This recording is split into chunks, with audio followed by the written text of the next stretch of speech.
To be serious, I want to talk to you a little bit about groups. I made you a video before in reply to you, but I decided not to post it. Um, so I'll just wing it here. I mean, I was just working on my group system. You have expressed trepidation about my helping groups in the self-identification process. Now, I take this as a identification process, but part of it, is self-identification. I would love to take credit for what happened subsequent to that, uh, you know, as if my website had that effect, but I know it didn't. But it's a very similar, analogous, co-synchronous thing where the term apholism was coined. I adopted it. A lot of the non-antinatalists, accepted that term, and it sort of got a meaning distinct from, as a subset of antinatalism. At least I think so. And then, differences. And there's no Schadenfreude or Schadenfreude or Schadenfrieden, however it's pronounced, on my part. I mean, I think it's healthy for all involved. In a real cult, people will have given up their home and their property by the time they're faced with these kinds of decisions that self-identification takes you through. Right?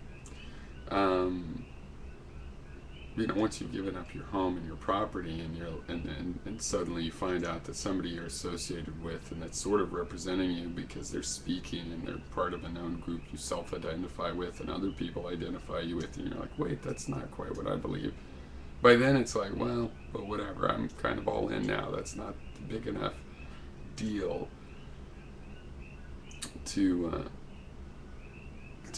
contravene some bigger decision that I made. So everybody here has their own home. So this is the perfect time to feel free to self-identify. And what will really happen is delineations will appear in the group. It may fracture a little bit. It may become diffuse. Ideally, it'll become, made of shells. There may be people that are more devout or more considered more pure, but they're tolerant of those that are a little bit less so, all the way around to the edge where we have people that are tolerant of other views in general. And still more ideally, the tolerance would travel all the way to the core, even to those that are following something fairly strict. They would also, their philosophy would incorporate tolerance. That's the ideal. But it can also just fracture the group, leaving a core that's more fanatic, that isn't tolerant, and people that would be in the group in some general sense aren't counted by the people involved as in the group. But even that is like, well, however much energy this stuff can collect, as far as I'm concerned, it's out there, and we want to process it and whatnot. But even if it's terrible, if it's out there, it's going to have to test itself in the real world. Experiences happen in the real world. I did agree with your video a lot. Obviously, I hope it's obvious, I believe in the dialogue and structured conversation. But I found that the people glaze over especially quickly when you use language like that. And I believe that it's going to be necessary and beneficial to use our tendencies to want contest.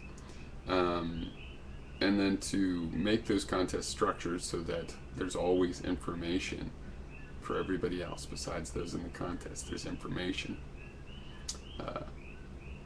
left over and made remnants. So even if imagine if someone could take Gary's videos and cut out the rude stuff and just give the actual points, right? Just a note.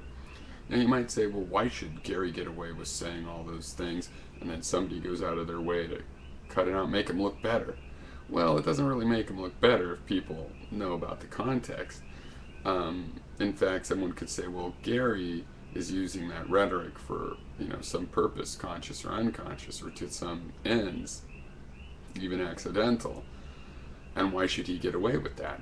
And somebody has filtered out just the points. Then, see what I'm saying?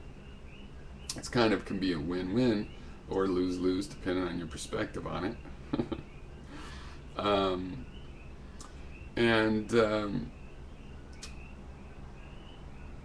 so, a debate system, can draw people into a more structured dialogue and can save information, even if it was given in an adversarial way.